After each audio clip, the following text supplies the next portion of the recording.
আসসালামু আলাইকুম। প্রিয় দর্শকবৃন্দ, আমরা ইসলাম ধর্মে বিশ্বাসী। আমাদের ধর্মের নাম ইসলাম। এই ইসলাম ধর্মটা পৃথিবীর কোনো মানুষ নাম দেয়নি।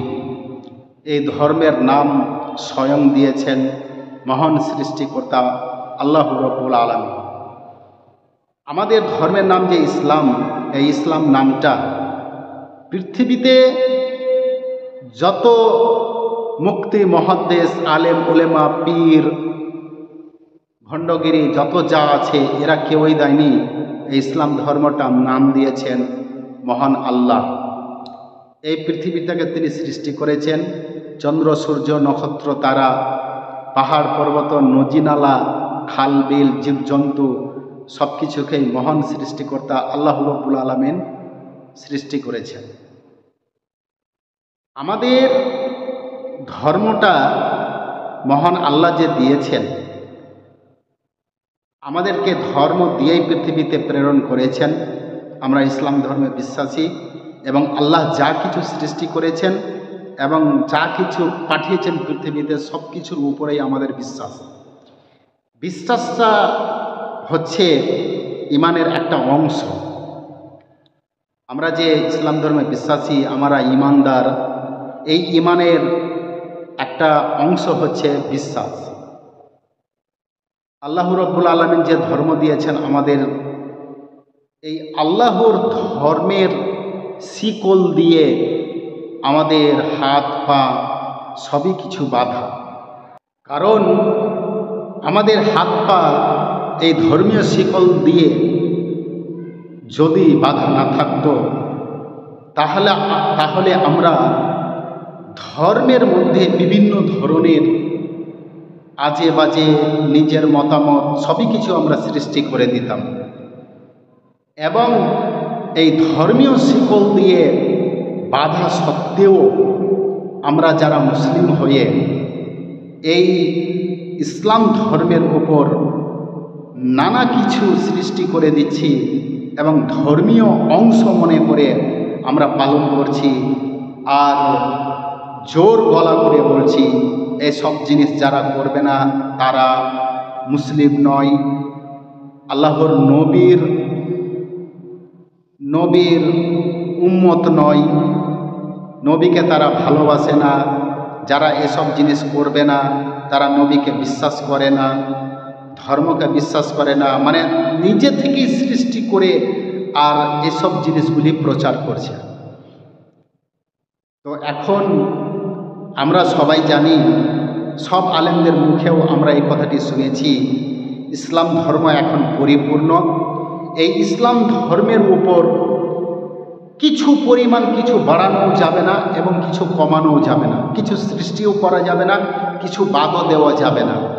এবং আমরা মুসলিম হয়ে যদি এই ইসলাম ধর্মের মধ্যে কিছু যদি নিক্ষেপ করি, সৃষ্টি করি, বা ধর্ম থেকে কিছু যদি বাদ দেওয়ার চেষ্টা করি বা যদি করে থাকি, তাহলে এরা বাদ দেওয়া বা সৃষ্টি করা এরা মুসলমানদের কাজ নয়, ইসলাম ধর্মের মানুষদের কাজ নয়। এটা কাজ হচ্ছে ইসলাম ধর্ম ছাড়া অন্য কোনো ধর্ম, ইহুদি হয়, মুশরিক হয়, বেদিন, খ্রিস্টান, হিন্দু, এক কথাই মুসলিম ছাড়া ইসলাম ধর্ম ছাড়া অন্য কোনো ধর্মের এরা অনুসারী। তার জন্যই ইসলাম ধর্মের আন্ডারে কিছু তারা সৃষ্টি করছে। আল্লাহর নবী যা কিছু সহি সুন্নাহ হিসাবে, সহি হাদিসে ব্যাখ্যা করেছেন, বলেছেন, তার বাইরে আমরা কিছুই করতে পারবো না। আল্লাহর নবী যা কিছু আদেশ দিয়েছেন সেই আদেশ অনুযায়ী আমাদেরকে পালন করতে হবে। যেমন আমরা অনেক কিছুই আমরা দেখেছি, পীরের মাজারে যাওয়া, সেখানে সাজদা করা, তারপরে প্রতি বছর নবীর নামে ভণ্ডামো, এই জিলেপি খাওয়া, আর কি খাওয়া, নবীর নামে জন্মদিন, শবে মিরাজ, কত অনেক রকম বিভিন্ন ধরনের আছে। এগুলোর নাম নিয়ে একদিক থেকে লিস্ট করে বলতে হবে কত রকমের হচ্ছে। মানে ইহুদি মুশরিকদের মতো আমরা সচক্ষে হয়তো দেখছি এখন বর্তমানে নিজ এলাকাতেও দেখছি, সোশ্যাল মিডিয়ার মাধ্যমে আমরা দেশ বিদেশ থেকে হচ্ছে, আমরা যা দেখছি এগুলি যে ইসলাম ধর্মে যে সব জিনিস নেই, অথচ শুরু করেছে আজ থেকে প্রায় 40 বছর, 30 বছর, 50 বছর আগে থেকে শুরু করেছে। যেমন আমি এই বর্তমানে গত শুক্রবার মানে তার আগে শুক্রবার 12 তারিখ, যে রবিউল আউয়াল মাসের 12 তারিখে নবীর জন্মদিনকে উপেক্ষা করে যে জুলুস বের করা হয়, তো একটা জুলুসের আমি ভিডিও দেখলাম, স্বয়ং আমি সোশ্যাল মিডিয়ার মাধ্যমে দেখেছি, গাড়িতে লেখা আছে 50তম জন্মবার্ষিকী, মোহাম্মদ নবীর 50তম জন্মবার্ষিকী উপলক্ষে জুলুস অনুষ্ঠিত, এরকমভাবে করেছে। তো ভাই, মুসলিম সমাজ আমরা কত অন্ধ আর অজ্ঞ আর বোকা হয়ে থাকবো, আর অবুঝ আর মূর্খ হয়ে থাকবো। ওরা জন্মদিন এটা পালন করছে, এখানে লেখা আছে 50তম। আল্লাহর নবীর জন্ম হওয়া 50 বছর হলো। ভাই হিসাব করেন তো, কত সালে আল্লাহর নবী জন্মগ্রহণ করেছিলেন? 570 সালে জন্মগ্রহণ করেছিলেন, ইন্তেকাল করেছিলেন 632 সালে। এই 632 সাল থেকে মৃত্যুর পর থেকে 50 বছর যদি হয়, তো কত বছর আগে হচ্ছে? 50 বছর হিসাব করেন। এখন 2025 সাল, আর 2025 সাল আর মাইনাস করতে হবে 2000 থেকে, তাহলে 75 হচ্ছে বোধহয়। 1975 সাল থেকে ওরা নবীর জন্মদিন পালন করছে। তো 1975 সালের আগে যারা মুসলিম ছিল, সাহাবীরা, এত বড় বড় তাবেঈন সাহাবীরা ছিলেন, তারা কিছুই জানে না। তো এগুলো নিজে থেকে সৃষ্টি করা কিনা? 50 বছর থেকে তারা যদি করে থাকে, তাহলে নিজের সৃষ্টি করা অবশ্যই। আর আল্লাহর নবীর যদি দেওয়া থাকতো, সাহাবীদের দ্বারা যদি তৈরি করা থাকতো, তাহলে তাদের আমল থেকে হয়ে আসতো কি না ভাই? তো এই যে আমাদের দ্বারা মুসলিম শরিয়তের বাইরে যা কিছু এই পাপের কাজ হচ্ছে, এটা মুসলিমদের কাজ নয়। যদি মুসলিমদের কাজ হতো, তাহলে বিশ্বের প্রত্যেক দেশের মুসলিমরা, বিশ্বের প্রত্যেক দেশেই এই জিনিসটা পালন করা হতো। শুক্রবার 12 তারিখ, রবিউল আউয়াল মাসের 12 তারিখ শুক্রবার সেদিন ছিল। শুক্রবার সৌদি আরবের একটা মসজিদে জুমার খুতবাতে সেখানকার ইমাম একটা মসজিদে খুতবা দিচ্ছে। সৌদি আরবের মসজিদ তো একটা নয়, বিরাট বড় বড় অনেক মসজিদ আছে। এই সৌদি আরবের একটা মসজিদের একটা ইমাম খুতবা দিচ্ছে। তো তাদের ভাষা তো আরবিক ভাষা, তার ট্রান্সলেট হিসাবে সেখানে নিচে বাংলাতে তার অনুবাদটা লেখা উঠতো। স্পষ্টভাবে তিনি খুতবাতে বয়ান দিচ্ছে এবং তিনি বলছেন যে এই যে আজকে কিছু কিছু মুসলিমরা আজকের দিনটাতে নবীর জন্মদিনকে পালন করা হলো, এটা নবীর আমল থেকে, সাহাবীদের আমল থেকে তাদের দ্বারা এটা নিয়ম চালু ছিল না, তারা কোনোদিন করেননি, এটা জায়েজ নয়, এটা মুসলিমদের কাজ নয়, এটা বেদিন মুশরিক ইহুদিদের কাজ, এরকমভাবে ভাষণ দিচ্ছে। সৌদি আরবে আজ পর্যন্ত এটাকে আমরা কোনোদিন জানি না। অন্যান্য দেশে আমরা দেখছি, অন্যান্য দেশে সোশ্যাল মিডিয়ার মাধ্যমে এরকমভাবে ভাষণ দিচ্ছে, সেদিনকা আমি শুনলাম। তো ব্রাদার, যে জিনিস জায়েজ নয় সেটাকে ইসলাম ধর্মে সৃষ্টি করে আমরা যদি জায়েজ মনে করি, তাহলে আমরা মুসলিম থেকে খারেজ, সেটা মুসলিমদের কাজ নয়। প্রথম দিকেই আমি বললাম, এই ইসলাম ধর্মটার নাম দিয়েছেন স্বয়ং আল্লাহ, পৃথিবীতে পাঠিয়েছেন আমাদেরকে দিয়ে, কিন্তু ধর্মীয় শিকল দিয়ে আমাদের হাত পা বাঁধা। আমরা কোনো জিনিস হাত দিয়ে একটু বাড়াতেও পারবো না, একটু কেটে ছোটও করতে পারবো না। যা কিছু নবী বলে গিয়েছেন সেটার ওপর আমল করতে হবে এবং ইবাদত করতে হবে। আমাদের পোশাক থেকে নিয়ে, কথাবার্তা থেকে নিয়ে, ব্যবহার থেকে নিয়ে, বিয়ে শাদী থেকে নিয়ে, রিশতেদার মানে স্বজনদের সঙ্গে আচার আচরণ, মানুষের সঙ্গে ব্যবহার, দান খায়রিয়াত, নামাজ, রোজা, হজ, যাকাত, যা কিছু আছে সম্পূর্ণ আল্লাহর নবীর সহি সুন্নাতে বায়ান করে গিয়েছেন সেটার উপর আমল করেই আমাদেরকে পালন করতে হবে। যারা খাঁটি মুসলিম থাকবে, যারা আল্লাহর কোরআন এবং নবীর সহিহ হাদিসের উপর যাদের বিশ্বাস থাকবে, তারা নবীর সহিহ হাদিসের কথা শোনা মাত্রই এক বাক্যে সেটাকে গ্রহণ করে নেওয়াই হচ্ছে আল্লাহর নবীর সাহাবীদের কাজ, আল্লাহর নবীর উম্মতের কাজ। তো যখনই আল্লাহর নবী যা কিছু বলেছিলেন সেই আমলে সাহাবীরা সেটাই করেছিলেন, এক বাক্যেই বিশ্বাস করে নেওয়া। আজ বর্তমানে আমাদের মধ্যে এত বিবাদ, এত ফান্দা কেন? নবীর সহিহ হাদিসের কথা যখনই আমাদের মধ্যে উঠে আসছে সেটাকে মেনে নিতে আমাদের দ্বিধাবোধ হচ্ছে এবং আমাদের মধ্যে কথাতে দ্বন্দ্ব চলছে। যেটা আমরা দেখতে পাচ্ছি, এই যে গেল মিলাদুন নবীর ব্যাপার নিয়ে কত মানুষের মধ্যে কথা কাটাকাটি, ছুটাছুটি, ন্যায় অন্যায় ভাষায় কথা বলা বলি, যারা করছে, যারা এই মিলাদুন নবী করছে, যারা করছে না তাদেরকে সরাসরি বলছে যে তারা কাফের, তারা বিভিন্ন ধরনের এক শয়তান আলেম বলবো, আমিও বলছি যে এক অভদ্র শয়তান আলেম, না জালেম না মূর্খ কি সেই ভাষণ দিচ্ছে যারা করছে না তাদের ব্যাপার নিয়ে। মিলাদুন্নবী যারা করে না তাদের ব্যাপারে এত বেভাস কথা ব্যবহার করেছে, চোর, ডাকাত, জুয়ারি, মাতাল, ধর্ষণকারী, মেয়েবাজি, আরও কত রকমের এত বেভাস কথা বলেছে যে শুনলে মুসলিমদের যারা হয়তো সহিহ হাদিসকে মেনে চলছে তাদের উপর এরকম লাগান কথা শুনলে আমাদের অন্তরে দাগ আসে। তবুও যারা করছে না তারা, আমরা বিশ্বাস আমাদের যে আল্লাহর নবীর সহিহ আকীদার উপর আমরা দাঁড়িয়ে থাকব। একদিন যেদিন এমন দিন হবে হাসরের ময়দানে হিসাব নিকাশ হওয়ার পরে যখন মানুষকে আমল নামা দেওয়া হবে ডান হাতে আর বাম হাতে, কে ভালোর দিক কে খারাপের দিক, যখন দলবদ্ধ হয়ে যাবে এবং আল্লাহ রাব্বুল আলামিন মোহাম্মদ নবীকে আদেশ করবেন, হে মোহাম্মদ, তোমার উম্মত যেটি আছে সেটিকে তুমি বাছাই করে নিয়ে তুমি দলবদ্ধভাবে জান্নাতে নিয়ে প্রবেশ করো। তখন আল্লাহর নবী মোহাম্মদ নবী তার উম্মতদের হাউজে কৌসারের পানি পান করাবেন, নিজের হাতে হাউজে কৌসারের পানি পান করাবেন।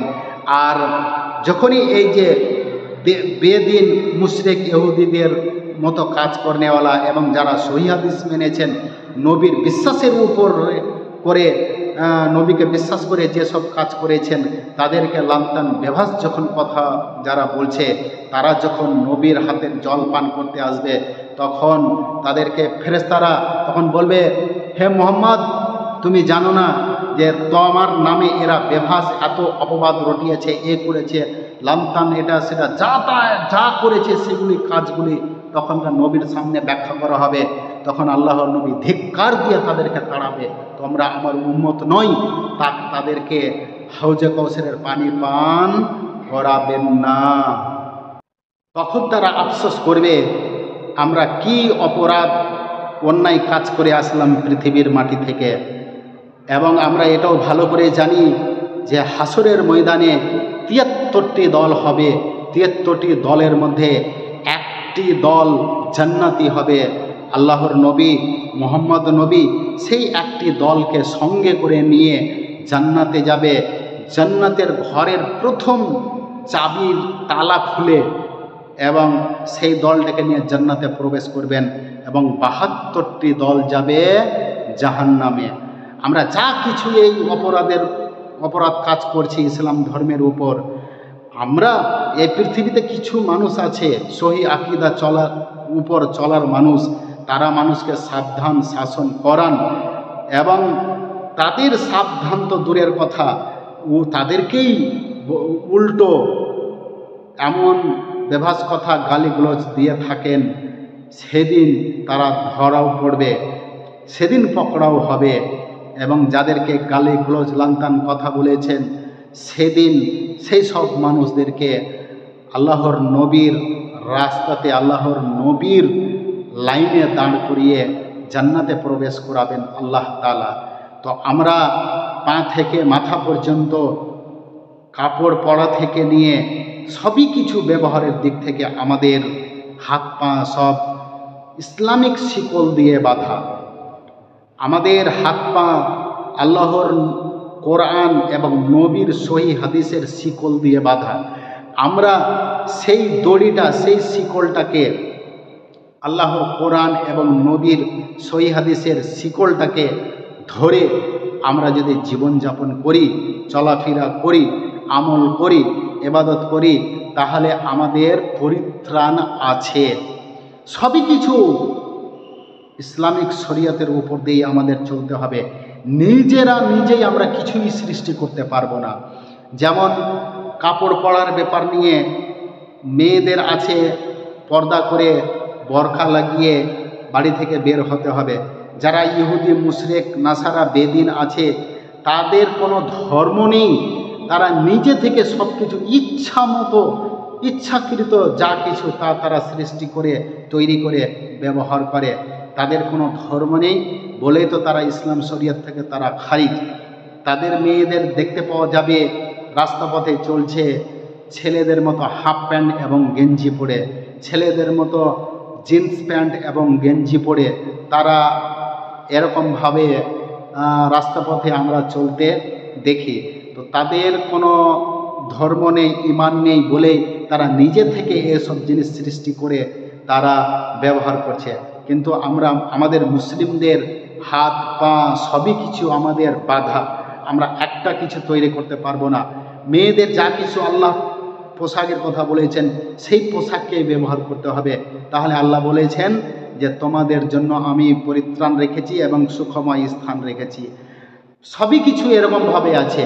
যেমন পুরুষ মানুষদের উপরও আছে এরকম কাপড়ের ব্যাপার নিয়ে, কাপড় ব্যাপার আছে যে পুরুষ মানুষেরা বিশেষ করে হলুদ রঙের কোনো পোশাক ব্যবহার করতে পাবে না। জামা, পাঞ্জাবি এসব জিনিস হলুদ রঙের ব্যবহার করা পুরোটাই নিষেধ। তারপরে দুটি রঙেরই কথা বলা আছে। লাল রঙের ওপরে আছে জরুরিভাবে, কঠোরভাবে, এরকমভাবে নিষেধ নেই যে তুমি ব্যবহার করতে পাবে না, এরকমভাবে নিষেধ নেই। আছে এরকম যে না করাই ভালো, ব্যবহার না করাটাই ভালো। আর হলুদ রঙের কঠোরভাবে নিষেধ আছে, কোনো পুরুষ মানুষ হলুদ রঙের জামা কাপড় ব্যবহার করতে পাবে না। তাহলে আজ বর্তমানে ভাই ব্রাদার মুসলিমরা, আজ বর্তমানে আমরা দেখতে পাই যখনই কোনো বিয়ের অনুষ্ঠান হচ্ছে, বিয়ে লেগে যাচ্ছে, তখন বিয়ে বাড়িতে ছেলে এবং মেয়েরা হলুদ রঙের পোশাক ব্যবহার করছে। ছেলেদের দেখতে পাওয়া যায় হলুদ রঙের পাঞ্জাবি, মেয়েরা হলুদ রঙের শাড়ি। মেয়েদের এখানে কথা আসছে না, পুরুষ মানুষের কথা আসছে। পুরুষ মানুষেরা হলুদ রঙের কোনো পোশাক ব্যবহার করতে পাবে না। তাহলে বিয়েকে কেন্দ্র করে হলুদ রঙের যে পাঞ্জাবি পরা হচ্ছে, এই ছেলেরা ব্যবহার করছে। এটা একটা নতুন উদ্ভব হয়েছে, নতুন সৃষ্টি হয়েছে। প্রথম দিকে এটা যদি ব্যবহার করা হয় সেটা বেদাআতে পরিণত হয়। সেই বেদাআতকে যখন দেখে দেখে দেখে দেখে এর দেখে ওর দেখে চালু হয়ে যায় আর কঠোরভাবে চলতেই থাকে, এটা নিয়মভাবে চলতেই থাকে, তাহলে সেটা হয়ে যায় ছোট শিরকের মধ্যে পরিণত হয়ে যায়। সেটা ব্যবহার করতে করতে ছোট শিরকে পরিণত হয়ে যাচ্ছে। মুসলিম ভাই ব্রাদাররা, আমরা দেখি তো 10 বছর আগে, 15 বছর আগে, 20 বছর আগে এরকম বিবাহকে কেন্দ্র করে হলুদ রঙের পোশাক ব্যবহার করা, পরিধান করার ব্যাপারটা কি ছিল, বিষয়টি ছিল। আজ বর্তমানে কোন ইহুদি, নাসারা, খ্রিস্টানদের কোনো আশেপাশে দেখে এই মুসলিমদের উপর কালচার শুরু হয়েছে। এটা আমরা সামাজিকভাবে কেন দমন করছি না? এবার কি হচ্ছে যে বিবাহর আগে, বিবাহ অনুষ্ঠানের আগে সামাজিকভাবে সমাজে বসে সমাজের লোকজনদেরকে নিয়ে বিবাহের কথা আলোচনা হচ্ছে। কার ছেলে কার মেয়ে, কোথায় বিবাহ, কি কি নিয়ে সব কিছু আলোচনা হচ্ছে। সেই সব মণ্ডপেই তো বলে দেওয়া উচিত সেই সামাজিক ধরনের সমাজের মানুষদেরকে যে তোমরা বিয়ে করছো, বিয়ে লাগাচ্ছ, ঠিক আছে, কিন্তু এইসব বিবাহকে কেন্দ্র করে হলুদ রঙের পোশাক যেন ব্যবহার করা না হয়। যদি দেখি তাহলে আমরা সামাজিকভাবে কোনো ব্যবস্থা নেব। এসব জিনিস কেন হচ্ছে না? কিছু কিছু জিনিস আছে হচ্ছে, কিন্তু এইটাকে ধরা কেন হচ্ছে না? আমাদের মধ্যে এই বিবাহকে কেন্দ্র করে আমরা দেখেছি যে কোথায় সব একেবারে মুশরিকদের মতো, ইহুদিদের মতো, বেদিন হিন্দুদের মতো এই নীতি চালু হয়েছে আমাদের মুসলিম সমাজে। রাত 12টা 1টাতে ছেলের পক্ষরা যাচ্ছে মেয়েকে হলুদ দিতে, এবং মেয়ে পক্ষরা আসছে ছেলেকে হলুদ দিতে, ওবিফের মেয়েরা। এইসব কোথায় প্রচার? মুসলিমদের এটা কাজ? এটা মুসলিমদের কাজ হতে পারে না। সেই জিনিসটাকে আজ বর্তমানে সামাজিকভাবে এটা সব জায়গায় দেখতে পাওয়া যায় না। কিছু কিছু সমাজে, কিছু কিছু গ্রামে এটা কঠোরভাবে এটা বন্ধ করার পরিকল্পনা নিয়েছে, এবং এই বিবাহকে কেন্দ্র করে বিবাহ বাড়িতে এই ডিজে বাজানো, বক্স বাজানো, গান বাজানো, এটার উপরেও অনেক সমাজে, অনেক গ্রামে ব্যবস্থা নেওয়া হয়েছে। কিন্তু বিশেষ সব সমাজে নয়, সব গ্রামে নয়, সব গ্রামে এসব ব্যবস্থা নিতে হবে।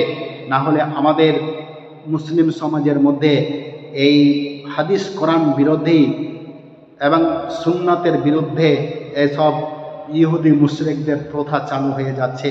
আমরা যদি এটাকে দমন না করি, নাহলে এমন ব্যবস্থা হবে এই পুরোপুরি মিলাদুন নবীর মতো পুরোটাই হয়ে যাবে। কারণ মিলাদুন নবী যখন প্রথম সৃষ্টি হয়েছিল, তখন এক মুশরিক ইহুদি, এক ক্ষমতাশালী একটা লোক সেটাকে পালন করেছিল। কীরকমভাবে? যখন আল্লাহর নবী রবিউল আউয়াল মাসের 12 তারিখে মোহাম্মদ নবীর যখন মৃত্যু হলো, এই মৃত্যুর খবর যখন মদিনার মাটিতে যখন ছড়িয়ে গেল, তখন মুশরিকরা, ইহুদিরা আনন্দ উপভোগ করলো। এই আনন্দকে তারা কি করলো? নবীর মৃত্যুতে আনন্দিত হয়ে তারা দলবদ্ধ হয়ে জলুস রাস্তা রাস্তা বের হয়েছিল। আমাদের রাস্তার কাঁটা মরে গেল, গত হয়ে গেল। আমাদের রাস্তা, আমাদের ধর্মকে যারা বিগড়াচ্ছিল, আজ সে পৃথিবী ছেড়ে চলে গেল। এরকম করে নারা লাগিয়ে আর রাস্তাতে যে তারা দলবদ্ধভাবে জুলুস বের করেছিল এই রবিউল আউয়াল মাসের 12 তারিখে, সেই নবীর মৃত্যুর জলুস, আনন্দের জলুস তারা বের করেছিল। সেটাকে আজ অন্যরকম ইসলামিক রূপ দিয়ে মুসলিমরা আজ পালন করছে। বলছে নবীর জন্মদিনকে আমরা পালন করছি, আমরা আশিকে রসুল, নবীর মহব্বতে আমরা করছি, নবীর খাঁটি আমরা ইমানদার, আমরা নবীর উম্মত। কিন্তু কোনো মানুষ যারা করছে, কোনো প্রমাণ, এসব প্রমাণ, নির্দিষ্ট প্রমাণ দেখাতে পারবে না, বা কোনো জায়গায় নেই এরকম যে নবীর জন্ম হয়েছিল রবিউল আউয়াল মাসের 12 তারিখে, এরকম নির্দিষ্ট কোনো প্রমাণ নেই। 9 তারিখ রবিউল আউয়াল মাসের 9 তারিখ, 10 তারিখ, 12 তারিখ, এর 3-4টা মতভেদ আছে কোনটা দিন পালন করবে। তাহলে একদিন 9 তারিখ পালন করা হোক, একদিন 10 পালন করা হোক, একদিন 12 পালন করা হোক, নির্দিষ্ট কোনো দিন ডেট নেই জন্মের ব্যাপারে। কিন্তু মৃত্যুর ব্যাপারে নির্দিষ্ট আছে। রবিউল আউয়াল মাসের 12 তারিখে মৃত্যুবরণ করেছিলেন নবী। সেটাকে আমরা অন্যরকম রূপ দিয়ে আজকে আমাদের মুসলিম সমাজে সেটা করতে শুরু হয়েছে। তো আমরা মুসলিম হলাম না, ইহুদি মুশরিকদের মতো হলাম। আমরা নবীর মৃত্যু দিনে আনন্দ হয়ে, নবীর মৃত্যুতে আনন্দ হয়ে আমরা জুলুস এবং যাতা করছি, আমরা অনেক রকম করছি, দেখতে পাচ্ছি। সেটাকে আমরা ইসলামিক নবীর আশিকি রূপ দেওয়া হয়েছে। তো বন্ধুগণ, এই সব যে আমাদের মুসলিম সমাজে এই যে সব অন্যায় শুরু হয়েছে, প্রথম থেকে যখন শুরু হলো তখন থেকে যদি যে এলাকাতে চালু হলো, যেসব মুসলিম সমাজে হলো, সেসব মুসলিম সমাজের যারা সামাজিক দায়িত্ববোধ লোক ছিলেন, তারা যদি এটা কঠোরভাবে নিষেধ করত, তাহলে আজ পৃথিবীর মাটিতে, বা পৃথিবীর মাটিতে নয়, কিছু কিছু কয়েকটা দেশের মাটিতে এসব জিনিস আজ হতো না, নিশ্চিত হয়ে যেত। আজ বর্তমানে সেটাকেই বলা হচ্ছে যে এই যে বিবাহকে কেন্দ্র করে বিভিন্ন ধরনের এসব কেস হচ্ছে, ঘটনা হচ্ছে, আমরা যদি সামাজিকভাবে এটাকে দমন না করি, একদিন দেখা যাবে যে এটা বিবাহের একটা অংশ হিসাবে সেটাকে ধরে নেওয়া হবে। পরবর্তীতে এমন যুগ আসবে 20 বছর পর, 15 বছর পর, 30 বছর পর সেটাকে বিবাহের একটা অংশ মনে করে এটাকে পালন অপরিহার্য করে দেওয়া হবে। তখন আমরা সব পাপে ইহুদি মুশরিকদের মতো জড়িয়ে যাব, আমরা পাপে বেদাতে শিরকের মধ্যে আমরা সব জড়িয়ে যাব। আমাদেরকে এসব জিনিস ব্যবস্থা নেওয়া দরকার। আমি আজ যে আলোচনা করলাম এটা প্রথম বিভাগ ছিল যে ইসলামিক ধর্মের শিকল দিয়ে আমাদের হাত পা বাঁধা। এরপরে আমরা বিভাগ খ বিভাগ মানে পার্ট 2 তারপরের ব্যবস্থা নিয়ে আলোচনা করব। আজকে আপাতত এতদূর পর্যন্তই থাকলো। আমরা ভালো থাকি, সুস্থ থাকি এবং আল্লাহর নবী, আল্লাহর কোরআন এবং নবীর সহি সুন্নাত, নবীর সহি হাদিসের উপর আমরা যেন আমল করতে পারি। আল্লাহ যেন আমাদেরকে সঠিক ইসলামিক নিয়মের উপর চলার তৌফিক দান করেন। আল্লাহুম্মা আমিন।